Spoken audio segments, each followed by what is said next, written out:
Il faut choisir sa place. Aujourd'hui, vous allez en banlieue, vous allez voir un jeune, vous allez lui dire de qui vous êtes, et ben, il va vous donner son prénom et il va vous donner sa nationalité, mais souvent sa deuxième nationalité, celle de ses origines, celle de ses parents. Mais il vous dira presque jamais « je suis français ». Parce que quand vous allez lui dire « mais t'es français, t'es né en France », il va vous dire « moi je viens en banlieue, je suis noir, je suis arabe, je suis maghrébin, je suis de n'importe quel autre pays du monde ». Et il va vous dire, moi à Paris, demain je vais à Paris, on me fait un contrôle d'identité, on me dira t'es pas français, et on me dira t'as aucune légitimité à venir ici. Demain, moi je le sais, quand on va à Paris, même entre amis, on se sent mal à l'aise, on a l'impression de ne pas être à notre place. Parce qu'on allume la télé, on a Zemmour qui nous parle de la grande colonisation de la France par les immigrés. On zappe, on trouve des débats entre est-ce que lui qui a fait l'attentat, il était musulman, il était arabe, il était tout ce que vous voulez. On se dit, mais dans quel pays on vit? On vit dans le pays des droits de l'homme et on ne nous respecte pas. Et comment vous voulez dire à des jeunes qu'on assimile à leur couleur de peau et à leur origine chaque matin qu'ils ont les mêmes droits que tout le monde? Que demain, quand ils vont déposer un CV, ben, on va les rappeler parce qu'on a trouvé que leur CV était meilleur que Jean-Baptiste ou je ne sais pas qui. Ben non, si on a les mêmes qualifications, on sait pertinemment, et on le voit en sociologie ou dans tout ce qu'on étudie, que la personne qui aura le nom de famille qui plaît plus à le recruteur, eh ben, il sera recruté. Il ne faut pas confondre deux choses. Il y a égalité des droits en France. Il y a égalité des droits. Par contre, il y a une inégalité à l'accès aux droits, ce qui n'est pas la même chose. La deuxième chose, c'est qu'il ne faut pas être défaitiste. Si vous vous placez dans la position du discriminé, de la victime en permanence, vous rendez plus fort votre oppresseur. Ouais, vous dites à votre oppresseur, non, je relève la tête, je n'ai pas à baisser, je n'ai pas à m'arrêter. Moi, je ne me suis jamais auto-censuré. Toni Morrison disait oui, moi, en tant que noir, j'ai besoin de faire plus d'efforts pour arriver au même poste qu'un blanc. Parce que c'est une femme. Oui, non mais... une femme... Oui, et d'ailleurs, mais vous avez tout à fait raison. D'ailleurs, si on regarde les discriminations, souvent on pense aux discriminations de couleur, mais enfin les discriminations hommes-femmes, c'est 38% de différence de revenus entre un homme et une femme. Là, c'est pas la couleur de peau, là. Hein. Demain, moi, si j'ai essayé de faire ce que tu me dis, ben, je suis pas sûre de réussir. Et moi, je leur dis, personne n'est sûr de réussir. Vous croyez que demain, ceux qui se sont réveillés à Henri IV, ils étaient sûrs de réussir n'importe quel autre concours? Je leur dis non. Ils me disent, eux, ils ont toujours plus de chances que nous. Ben, je dis, donnez-vous déjà des chances dès le départ. Et après, quand je leur dis ça, j'ai l'impression de leur dire n'importe quoi, parce qu'ils me regardent comme ça, ils me disent, mais toi, de toute façon, t'es trop idéaliste. Quand j'ai commencé mes études, je pense que c'était peut-être beaucoup plus difficile qu'aujourd'hui. Hein, et que les questions de racisme telles qu'elles sont posées aujourd'hui, on ne les posait pas. Donc, il faut faire attention, il y a eu de grandes avancées. Il ne faut pas vous laisser polluer l'esprit. Puis surtout, il faut accepter de se retrousser les manches, quoi. Hein, les écoles, on ne les donne pas comme ça. Il faut travailler. Voilà. Donc c'est un petit peu le message que je vous fais passer. On n'a pas l'obligation de réussir. On doit être égaux face aux opportunités, ce que disait Frédéric. Et donc c'est la question de l'accès à l'information, l'accès au savoir, l'accès aux outils. On parle souvent de démocratisation culturelle, d'égalité des chances de l'école républicaine. Je ne parle même pas des origines. Parce que l'identité, c'est pas que les origines. On peut avoir une identité de genre. On n'a pas parlé d'homophobie aujourd'hui. On pourrait parler de plein d'autres choses, de plein de faisceaux qui constituent notre identité. Notre identité, c'est pas juste d'avoir des origines étrangères ou pas, ou d'être corse, breton. Demandez aux bretons du 14e arrondissement s'ils ne vous parlent pas du bled en parlant de la Bretagne et s'ils ne se sentent pas exilés à Paris. On pourrait faire aussi l'histoire des migrants bretons vers Paris. Tu parlais du Bumidum tout à l'heure. C'est toute ambiguïté pour les migrations qui sont censées être franco-françaises. Le sentiment d'identité, il est complexe. Et moi, je suis algéro-ch'ti. Mais je pourrais dire que je suis franco-algérienne ou autre chose. Mais j'ai pas grandi à Marseille, j'ai grandi dans le Nord. C'est moi qui me raconte, c'est cette identité narrative dont je vous parlais. C'est à moi de dire d'où je parle et qui j'estime être. Et est-ce que c'est vrai que je suis algéro-ch'ti? Ça fait 20 ans que je vis à Paris. Donc, etc. L'identité, c'est mouvant, ce n'est pas figé.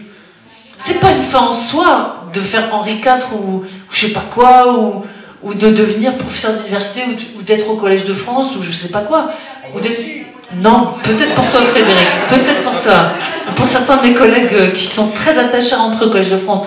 Ce que je veux dire, c'est que la vérité, c'est que si ton rêve c'est d'être fleuriste ou libraire ou danseuse de breakdance ou petit rat de l'opéra, la question c'est l'égalité face à la chance de pouvoir essayer. Après qu'il faille travailler, bien sûr. Mais celui qui habite le fin fond de la campagne en Corrèze, en Creuse ou en Saône-et-Loire, il n'a pas plus accès que vous à Normal Sup. Il n'a pas plus accès que vous à Henri IV. Et c'est pour ça qu'eux aussi, ils sont venus à Paris pour montrer que nous aussi on souffre.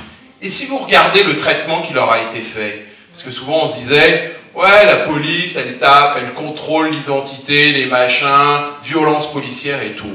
Vous avez vu le nombre d'yeux qui ont été arrachés, de bras de mains explosées depuis les trucs des gilets jaunes. Et c'est sûr qu'avant, ils n'allaient pas les chercher au fin fond des campagnes en Corrèze. Hein. Mais sauf que maintenant qu'ils montent dans les villes, qu'ils montent à Paris et puis qu'ils disent on n'est pas content, bah là c'est sûr ils se prennent des flashballs, des grenades lacrymogènes dans la tête, enfin on a vu. Voilà. Donc vous voyez, les phénomènes de discrimination, c'est pas seulement la couleur, c'est d'abord à mon avis la pauvreté. On s'attaque d'abord aux pauvres. Bien entendu, on identifie pauvres et noirs. Mais... Étant antillaise, donc avec une origine qui a été découverte, enfin une identité qui a été découverte tardivement, on va dire, une histoire qui a été découverte tardivement, savoir qui je suis, d'où je viens, enfin la véritable histoire, c'est important. Et on ne peut pas dire que, c'est difficile d'entendre que, comme si en fait il n'y avait pas d'identité vraiment à mettre avancée. Alors que c'est ce qu'on est. Donc nous on est dans une recherche de qui on est, de ce qui s'est passé. On a des identités en nous multiples, des métissages multiples. Et donc le métissage, c'est pas juste une couleur de peau plus claire. On peut avoir une peau foncée et être fruit d'un métissage multiple. Donc je trouve que c'est très complexe de dire métissage, identité raciale, identité sociale, c'est vraiment à distinguer. L'identité raciale, elle va être un peu, enfin, je la trouve un peu plus personnelle, un peu plus intime. Maintenant, ben, quand on a une couleur de peau, eh bien, c'est ce qu'on voit en premier. Alors la comparaison avec les gilets jaunes, les personnes qui habitent dans les zones rurales, ben, si on les voit comme ça, sans gilets jaunes, ben, ils passeront pour des personnes, des personnes blanches, françaises peut-être, alors que bon, on peut être un noir riche, je vous l'avais dit, mais on verra d'abord la couleur de peau. Et ce sera une identité plaquée, celle qui se verra, sera pas forcément celle que l'on a en nous, mais c'est celle qui sera renvoyée. Donc c'est vrai que je voulais quand même intervenir par rapport à ça, et de dire que dans les quartiers, vous avez effectivement une majorité de personnes d'origine étrangère, en comparaison avec les personnes blanches françaises, et pour qui le quotidien est beaucoup plus difficile. Tout ce dont on a parlé est beaucoup plus inaccessible. Et parfois, souvent, on peut les laisser entre elles face à certaines situations. Et donc, sortir de cette situation, c'est un challenge quotidien. C'est pas si simple que ça de s'en sortir et de juste vouloir. Mais moi, par exemple, je suis fan d'opéra et de musique classique.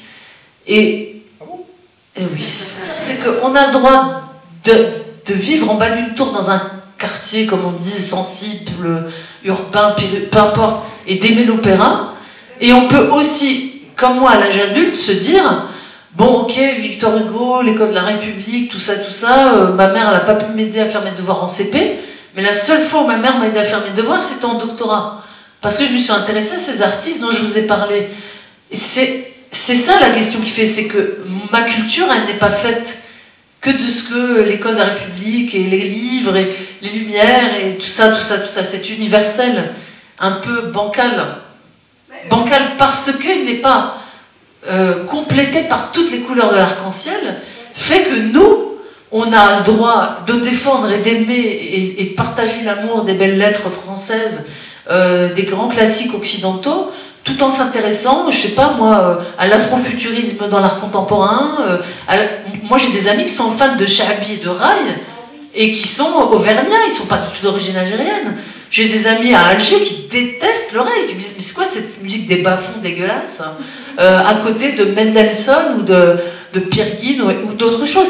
Il n'y a pas d'assignation. Je rejoins un peu Frédéric sur cet aspect de dire il ne faut pas essentialiser les origines, il ne faut pas essentialiser les territoires. Il y a des problématiques qui sont les mêmes, y compris dans ce qui paraîtrait légitimement franco-français. C'est pour ça qu'à Dessin, je vous parle de cette chanson de variété qu'écoutaient les ouvriers pour aller vite.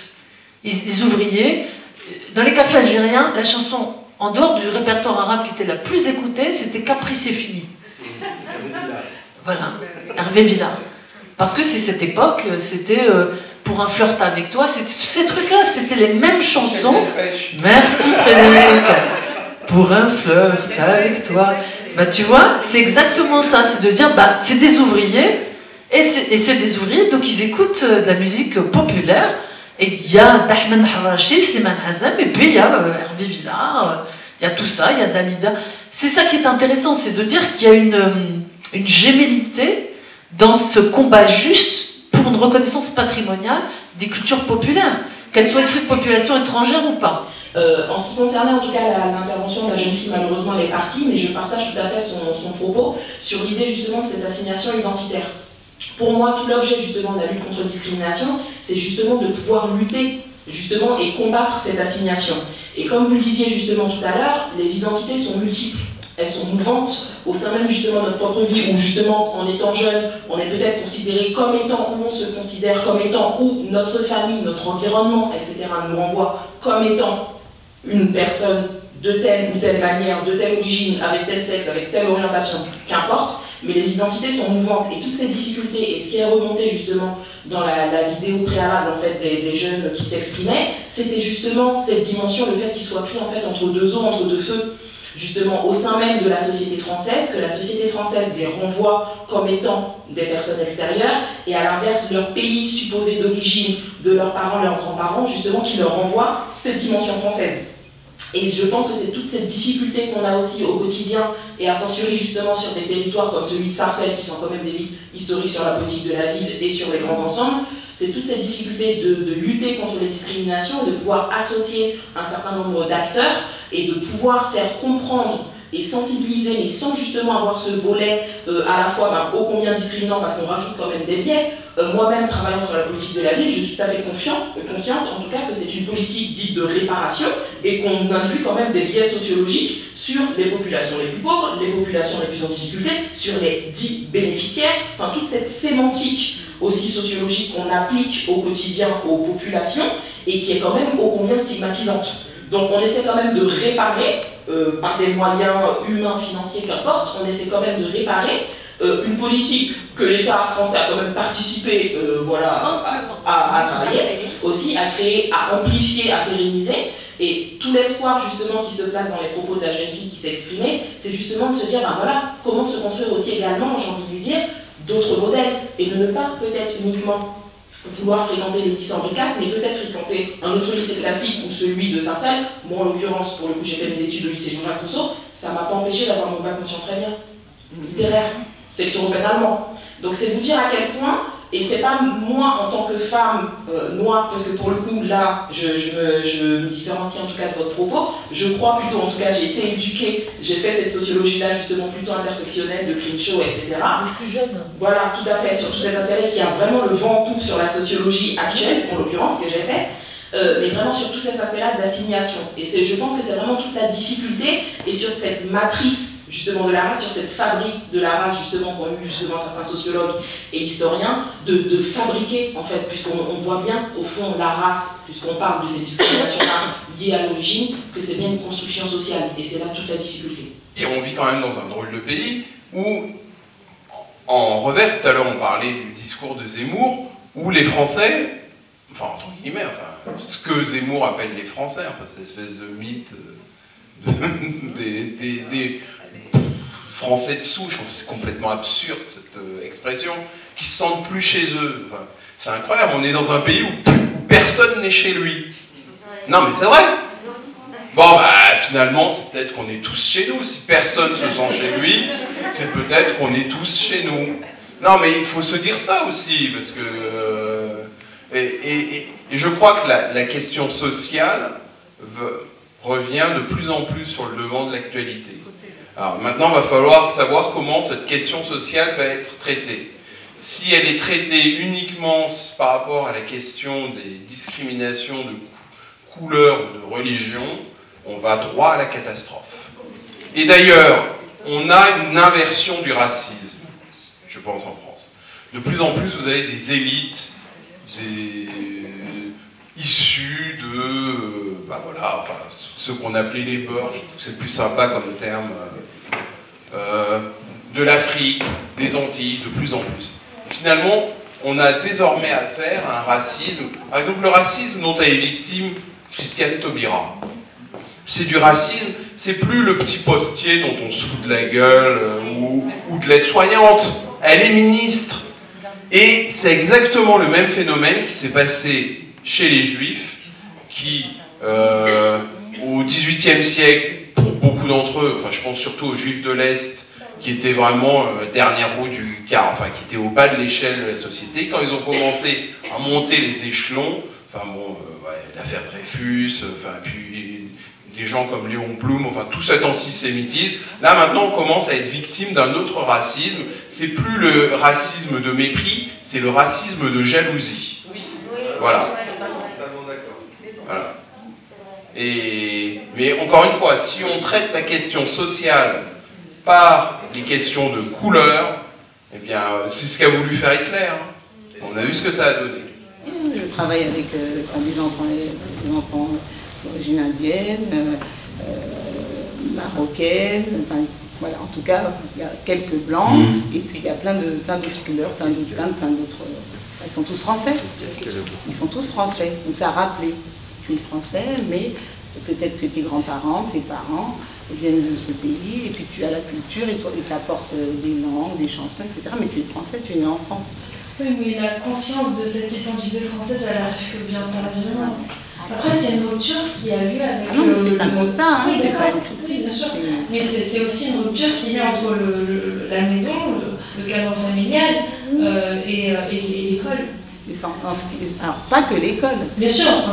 La société française, la France elle-même. Oui. Parce que si vous grandissez, déjà vous ne savez pas, en fait, quelle est votre position là. La vraie question, c'est l'amnésie sur ces pans d'histoire qui sont une histoire française, qu'il faut prendre en charge, y compris, moi je le dis du point de vue culturel, mais vous avez vu, je vous ai parlé de chansons, j'ai pas arrêté de parler de guerre d'Algérie, du 17 octobre 61, alors que je vous parle de chansons de variété. Parce que, oui, mais c'est le miroir, c'est en creux, c'est un miroir sensible des faits sociopolitiques, si vous voulez, la musique. Et moi, j'aimerais juste conclure là-dessus. Il ne faut pas rester bloqué sur des querelles d'universitaires, oui, intersectionnalité, je sais pas quoi, et tout ça.